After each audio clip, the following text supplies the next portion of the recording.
Hi, I'm Dr. Altaf, and today I want to talk about something that's quietly shaping the health of millions of people over 50, the slow, steady buildup of plaque inside your arteries. Now, I know that's not the most comfortable topic to open with, but here's the thing. Understanding what's happening inside your blood vessels and what you can actually do about it through food and lifestyle is one of the most empowering conversations I can have with you. Because the truth is, not all diets are created equal when it comes to your cardiovascular health. And if you've ever felt overwhelmed trying to figure out whether you should be doing keto or carnivore or Mediterranean or vegan, you're not alone. Every week I hear from people who've tried everything and still feel confused. So today I want to cut through all of that. I'm going to walk you through the foods that genuinely show up again and again across large studies and meta-analyses as protective for your heart and your arteries. And I'll be honest with you about what the evidence actually says, not what makes for the most dramatic headline. I'm also going to talk about some foods that are marketed as heart healthy but deserve a second look. And towards the end, we'll cover a couple of lifestyle strategies, exercise, and one supplement, where the evidence is genuinely interesting, though I'll be clear about its limitations. Let's start with the most important thing you can understand: what actually causes arterial plaque. Because if you understand the mechanism, everything else makes a lot more sense. Arterial plaque, the medical term is atherosclerosis, doesn't develop because of one single cause. It's not just high cholesterol. It's not just inflammation. It's a combination of factors that reinforce each other over time. It starts with damage to the endothelium. That's the thin, delicate lining on the inside of your blood vessels. When that lining gets injured, small particles called LDL, low-density lipoprotein, can slip through into the vessel wall. These particles carry a protein called ApoB, and the research is now quite clear that ApoB is a significant driver of plaque development. That's supported by Mendelian randomization studies and multiple meta-analyses, which are among the strongest forms of evidence we have. Once those LDL particles are inside the vessel wall, the body's immune system responds. White blood cells called macrophages arrive to try to clean up the damage. But in a high inflammation environment, these macrophages can actually accelerate the problem. They engulf oxidized LDL particles and eventually contribute to plaque growth rather than resolving it. So when we're thinking about food, we're really asking, which foods can help reduce ApoB, lower inflammation, protect the endothelial lining, and calm down that overactive immune response? That's the framework. And with that in mind, let's talk about the foods that genuinely earn their place. The first category I want to highlight is foods rich in lycopene. Lycopene is a carotenoid, a natural pigment found in red and pink fruits and vegetables. You'll find it in tomatoes, watermelon, papaya, pink grapefruit, and guava. And it matters for cardiovascular health because it's a genuinely potent antioxidant. Remember that inflammation and oxidative stress are key drivers of plaque progression. Lycopene helps neutralize some of the harmful reactive oxygen species that fuel that cycle. Now, I want to be honest about the evidence here. We have observational studies suggesting that higher lycopene levels may be associated with slower early atherosclerosis progression. There was a study out of Finland that found an association between lycopene intake and reduced carotid atherosclerosis. But observational data shows us an association.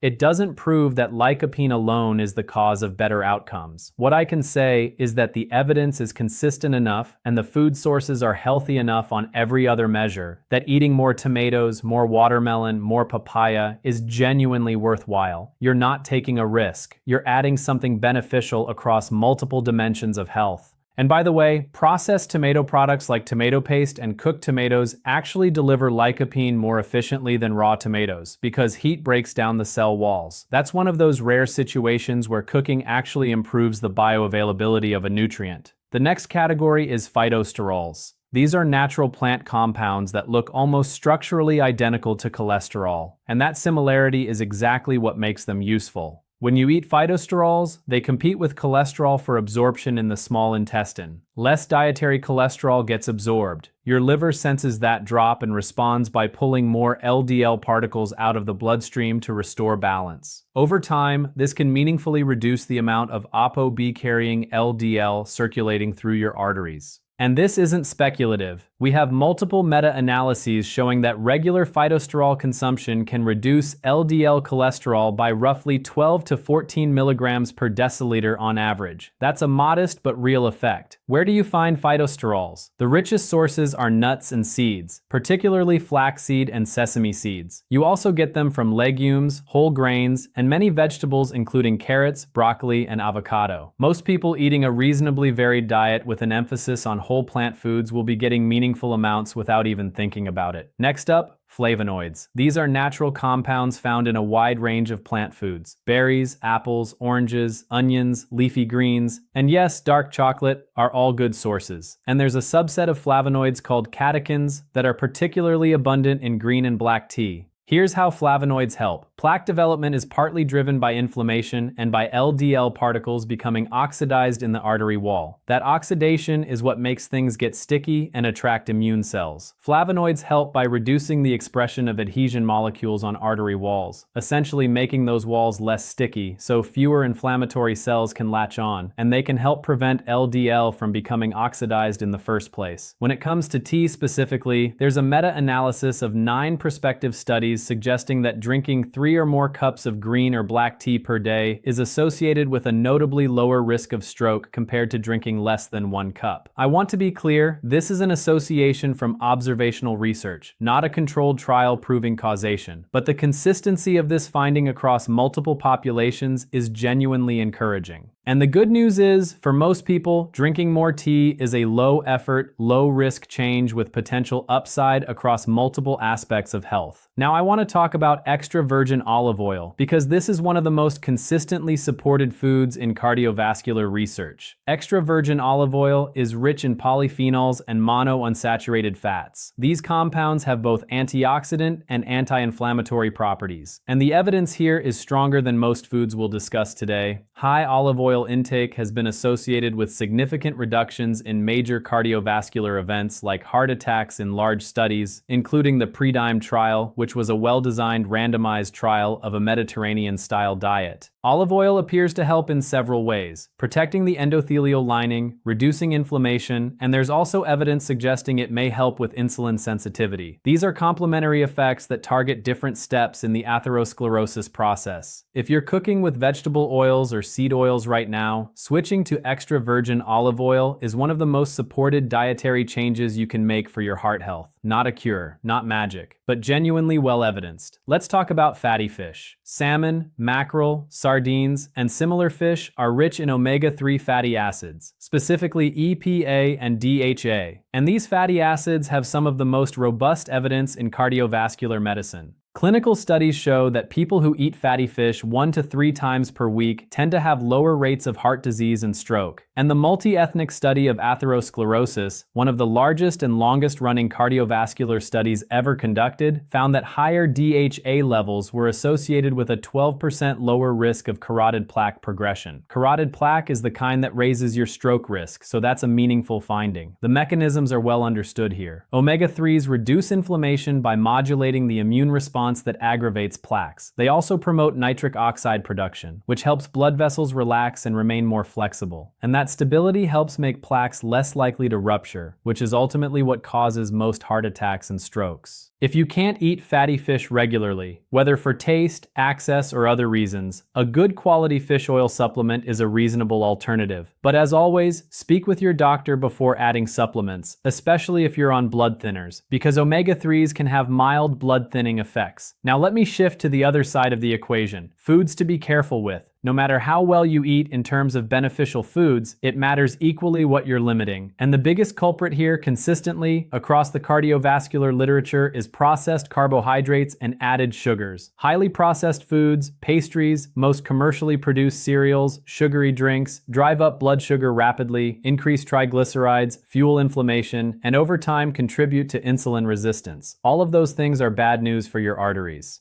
And this is where I want to flag something that trips people up. foods that are marketed as healthy but deserve closer scrutiny. Flavored yogurts are a common one. Many of them contain as much added sugar as a dessert. If you enjoy yogurt, plain full-fat yogurt is a much better base. Add your own fruit or a small amount of honey so you're in control of what goes in. Granola and breakfast bars are another. These get positioned as wholesome alternatives, but many popular brands have sugar levels comparable to candy bars. Turn it over and read the ingredient list. If sugar is in the first 3 ingredients, treat it with caution. And juices. This one surprises people. Even 100% natural fruit juice with no added sugar concentrates the fructose from fruit without the fiber that slows its absorption. When you eat a whole apple, the fiber tempers how quickly the sugar enters your bloodstream. When you drink apple juice, you lose that protection. Fresh fruit is genuinely heart healthy. Fruit juice, consumed regularly, is a different story. Now, as I mentioned, I want to cover a couple of non-food strategies where the evidence is genuinely interesting, and I'll be clear about what we know and what we don't. First, exercise, specifically high-intensity interval training, or HIIT. There was a randomized controlled trial published in the European Journal of Preventive Cardiology that found that 6 months of supervised HIIT led to a significant reduction in coronary plaque volume in participants. And what made that finding particularly striking was that the plaque reduction was comparable to, and in this small study, slightly greater than, what's typically seen with statin therapy over similar periods. Now, I want to be careful here, because one thing should not be taken away from this. This is not an argument for stopping statins. The study was relatively small, and we don't yet have long-term data on how HIIT-related changes in plaque volume translate to actual clinical outcomes like heart attacks and survival. What it does tell us is that structured, vigorous exercise has real measurable effects on cardiovascular health that go beyond what we used to think. If you haven't already spoken with your doctor about incorporating more structured aerobic exercise into your routine, particularly if you're managing known cardiovascular risk factors, this is a good reason to have that conversation. HIIT doesn't have to be extreme. Even brisk interval walking, where you alternate moderate and faster paces, can be a starting point. The second strategy I want to mention is aged garlic extract. Now, I'm usually fairly cautious about supplements, and this is not something I'd recommend as a replacement for proven medications. But the evidence here is genuinely interesting enough to mention. There have been double-blind randomized controlled trials showing that aged garlic extract may help stabilize vulnerable plaques, and in 1-year-long RCT was associated with lower progression of coronary artery calcification and improved blood pressure compared to placebo. These are real, properly designed studies, not testimonials or marketing claims, but they're also small, and aged garlic extract is not a standard clinical recommendation at this point. What it is a promising area of research. If you're interested in discussing it with your doctor, particularly if you're already managing cardiovascular risk, it's worth a conversation. It's generally well tolerated, and the risk profile is low. There's one more strategy I want to briefly touch on: sauna use. I'll be upfront. We don't have direct controlled trial evidence showing that sauna therapy reverses or stabilizes arterial plaques. What we do have is a body of observational and mechanistic research suggesting that regular sauna use is associated with improvements in endothelial function and blood pressure, both of which matter for long-term cardiovascular health. Some large observational studies have also found associations between frequent sauna use and lower all-cause mortality. This is indirect evidence, but it's consistent, and for most healthy adults without contraindications, sauna use appears to be a low-risk intervention with plausible cardiovascular benefit. If you have access to a sauna and you enjoy it, the current evidence supports giving it a place in your routine. If you have existing heart conditions, check with your doctor first. That matters here. So let me bring this together. Protecting your heart through food isn't about following one rigid, restrictive diet that nobody can maintain for life. It's about consistently leaning into the foods that show up again and again in the evidence. Foods rich in lycopene, phytosterols, flavonoids, healthy fats from olive oil and fatty fish, while being mindful about processed carbohydrates and added sugars. Pair that with regular structured exercise, and you're addressing the disease process from multiple angles at once. These aren't miracle solutions. They're consistent, evidence-based habits that accumulate real benefit over months and years.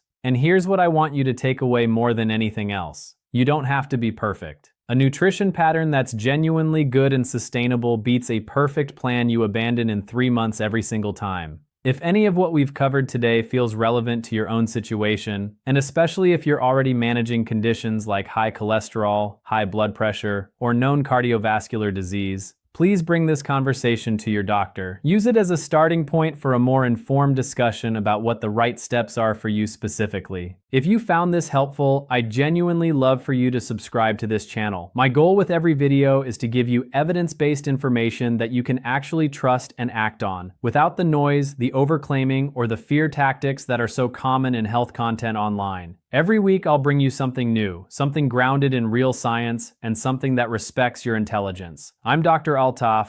Thank you for spending this time with me. Take care of yourself. You're worth it.